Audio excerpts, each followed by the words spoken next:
नमस्कार, राज्यसभा टीवी के खास कार्यक्रम विशेष में आपका स्वागत है। मैं हूं दीपक डोभाल। विशेष में आज हम बात करेंगे खान और खनिज संशोधन विधेयक 2015 की। संसद के दोनों सदनों से इस विधेयक को मंजूरी मिल गई है। हम दिखाएंगे कि विधेयक पर चर्चा के दौरान लोकसभा और राज्यसभा में सांसदों ने क्या मुद्दे उठाए और सरकार ने क्या जवाब दिया। विशेष में हम विधेयक के प्रावधानों पर भी बात करेंगे और दिखाएंगे कि सरकार को आखिर क्यों इस विधेयक की जरूरत पड़ी। तो पेश है RSTV विशेष खान और खनिज संशोधन विधेयक पारित।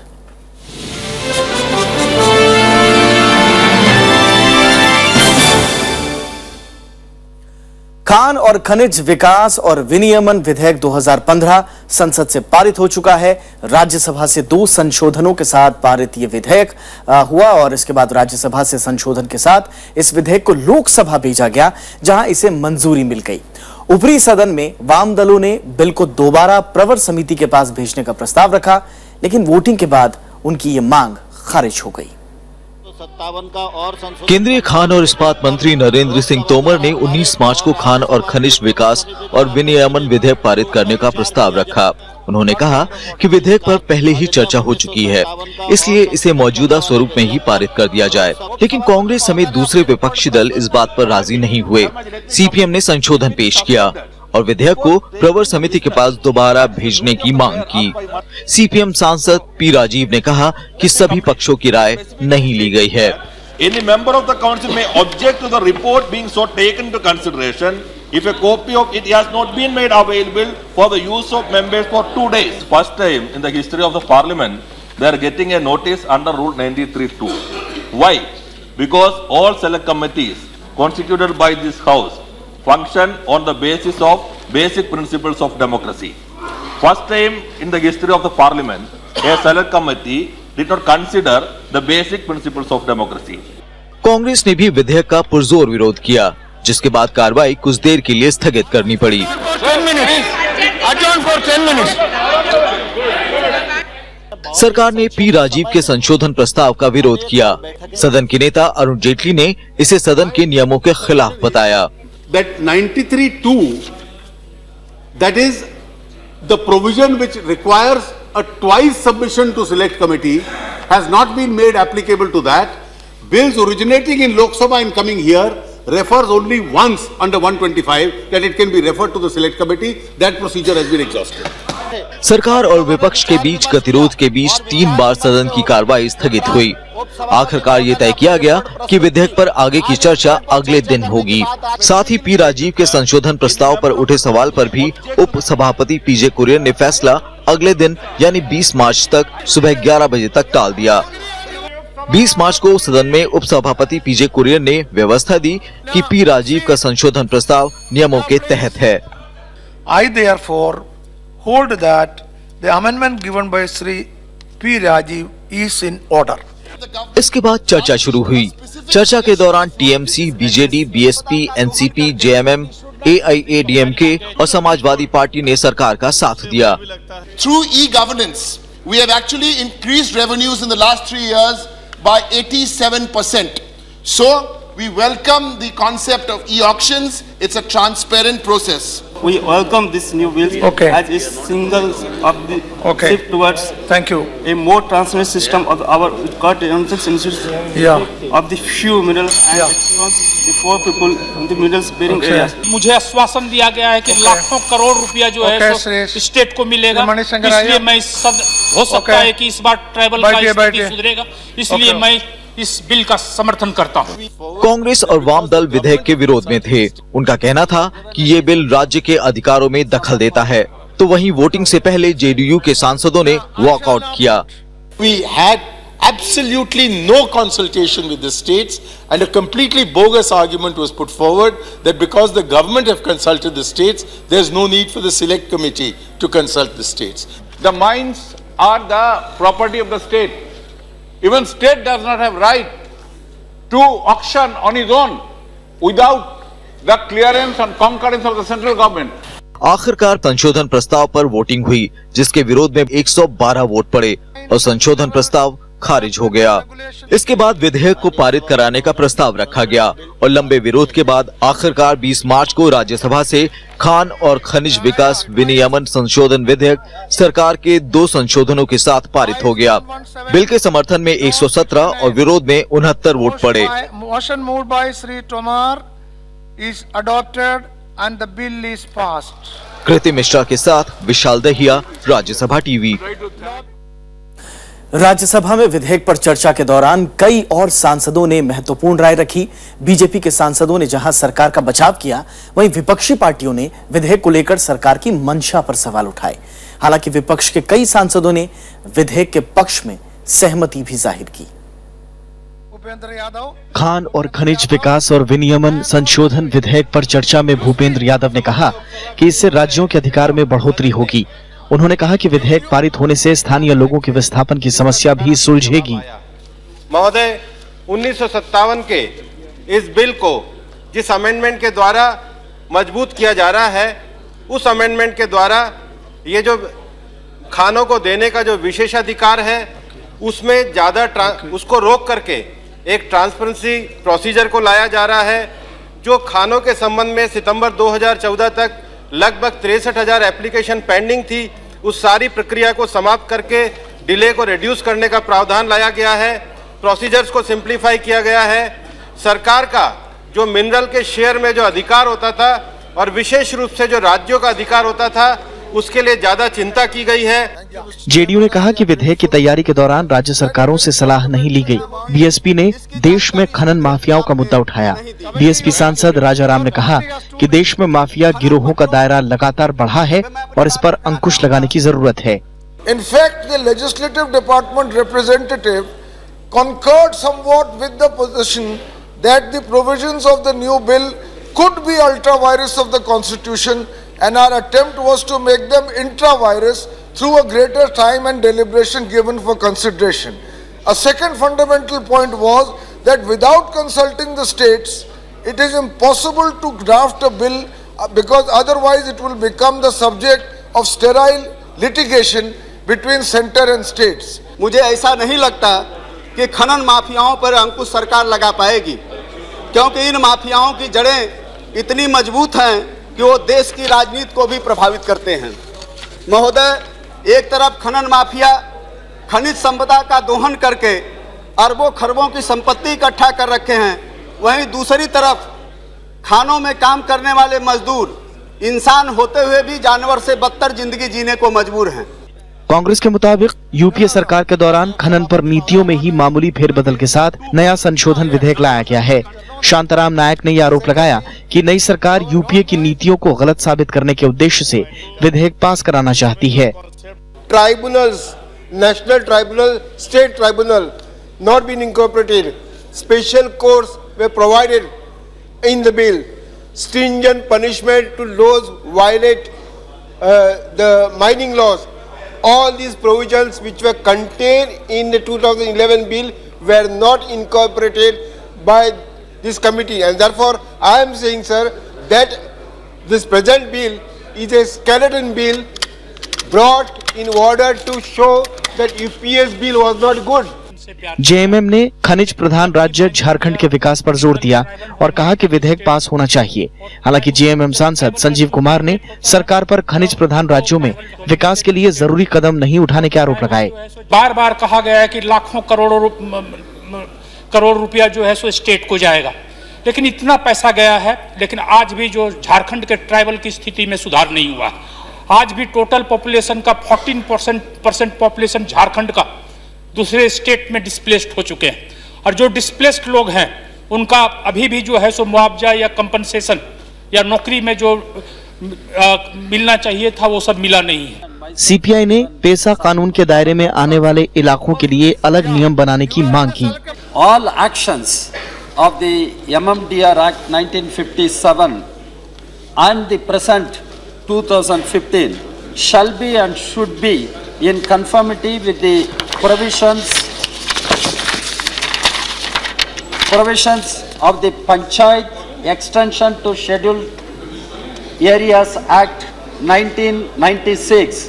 The scheduled tribes and other traditional forest dwellers recognition of Forest Rights Act 2006, the right to fair compensation and transparency in land acquisition, rehabilitation and resettlement act 2013 and other legislations relevant to scheduled tribes in 5th and 6th scheduled areas.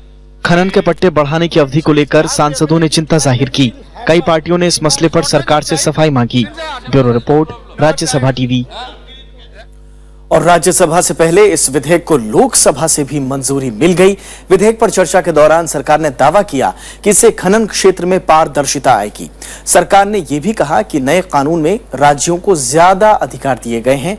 कई विपक्षी दलों ने विधेयक में संशोधन का प्रस्ताव दिया, जिसे बहुमत से नकार दिया गया।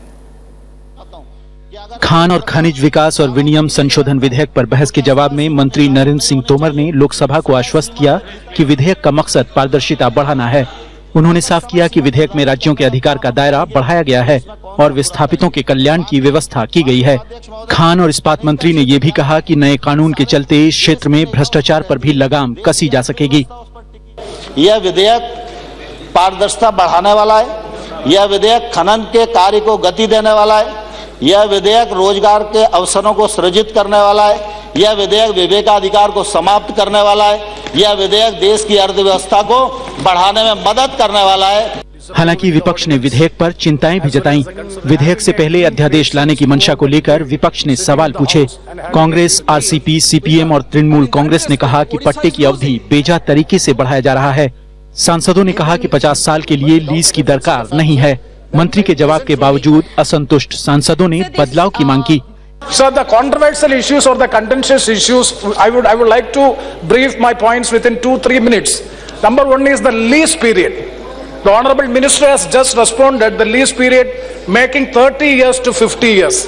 So there is no justification in enhancing the lease period from 30 years to 50 years. And further, another very important fact to be noted is that the period of lease granted before the date of commencement of this act. That mines and minerals are very sensitive areas. The member from Congress mentioned the Bellary imbroglio in which the present ruling party was involved. The Bellary looting of iron ore caused the imprisonment of one chief minister of the ruling party.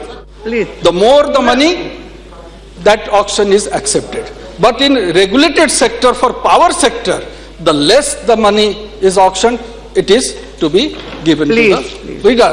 And in that respect, Odisha is losing. Thousands of crores, Odisha is losing. Large number of mines blocks are being auctioned for power sector. And this is the clause which empowers the government to decide subjectively. You pick and choose from which state you are going to give for power sector and for which are those blocks you are going to give unregulated sector. This bill empowers this government and it goes against the interest of the states. That is why we are opposed to this introduction of this bill. BJP सांसद करिया मुंडा ने सरकारी खनन वाले इलाके में आदिवासियों के हितों की रक्षा की मांग की। हुकुम सिंह ने भी विस्थापन का मुद्दा उठाया। कांग्रेस ने विधेयक के कुछ उपबंधों पर आपत्ति जताई। निजी क्षेत्र के लोग भी आएंगे, उनको भी दिया जाएगा ऑक्शन के आधार पर। वो कितना चिंता करेंगे, कितने उन लोगों के भलाई की बात करेंगे, ये अविशेष शंका होता है। क्योंकि सरकार जब नहीं कर सकी तो ऐसी स्थिति में ये निजी क्षेत्र के लोग आएंगे तो कितना चिंता करेंगे। उसके लिए कोई कानून, इसमें कुछ प्रावधान आगे होगा कि नहीं होगा। और जब तक ये नहीं होगा तब तक उस क्षेत्र के लोग विस्थापित होते जाएंगे।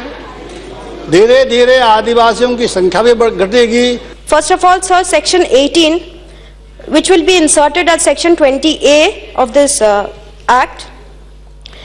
This clause is a clear indication of how the union government wants to subvert the right to decision from the states, and term national interest remains the most dangerous tool that can be used against any state, individual and association if they are found to be against the nation and its interest. Where nation is often the ruling dispensation and interest means their vested interest of favoring their own. सरकार ने सदन को आश्वस्त किया कि इन तमाम बिंदुओं पर गौर किया जा रहा है और नए कानून में किसी भी तरह देश के हितों से समझौता नहीं होगा। Bureau report, Rajya Sabha TV. और फिलहाल वक्त एक छोटे से ब्रेक का। ब्रेक के बाद आरएसटीवी विशेष में बात होगी खान और खनिज संशोधन विधेयक के प्रावधानों की।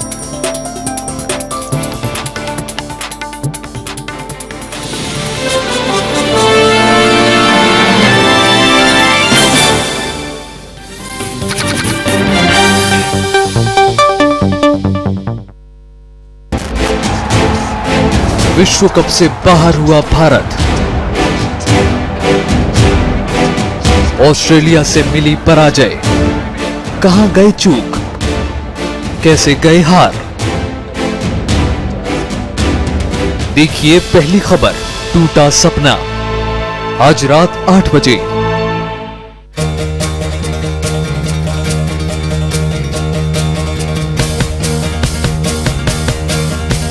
Watch the world come alive in your living room. Defining moments.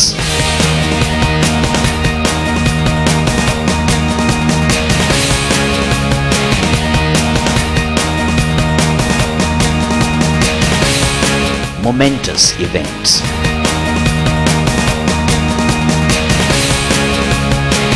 News Tonight, your window to the world. Every night at 9 p.m. The Parliament has passed the insurance bill. What is the impact? What would the consumer get? Watch our special report, Insurance Payoff, only on Rajya Sabha Television tonight at 10:30 p.m.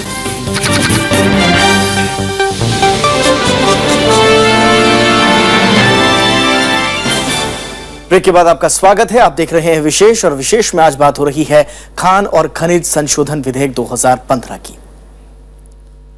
तो खान और खनिज विकास और विनियमन संशोधन विधेयक 2015 संसद के दोनों सदनों से पारित हो चुका है। विधेयक के जरिए सरकार ने खनन नीति में बदलाव किया है। विधेयक पेश करने से पहले ही सरकार ने अध्यादेश जारी कर कानून बना दिया था। आइए देखते हैं क्या है इस विधेयक के प्रावधान। खनन नीति में बदलाव को मंजूरी देने के लिए सरकार 12 जनवरी 2015 को अध्यादेश लेकर आई। अध्यादेश के जरिए खान और खनिज विकास और विनियमन अधिनियम 1957 में कुछ बदलाव लाया गया था। इन्हीं बदलावों के साथ विधेयक को 24 फरवरी को लोकसभा में पेश किया गया। विधेयक के जरिए अधिनियम में 8 बदलाव किए गए हैं। 5 अनुच्छेदों में संशोधन किया गया है, जबकि 3 अनुच्छेदों में नए उपबंध शामिल किए गए हैं। अधिनियम के अनुच्छेद 3, 4, 4A, 5 और 6 में संशोधन किया गया है।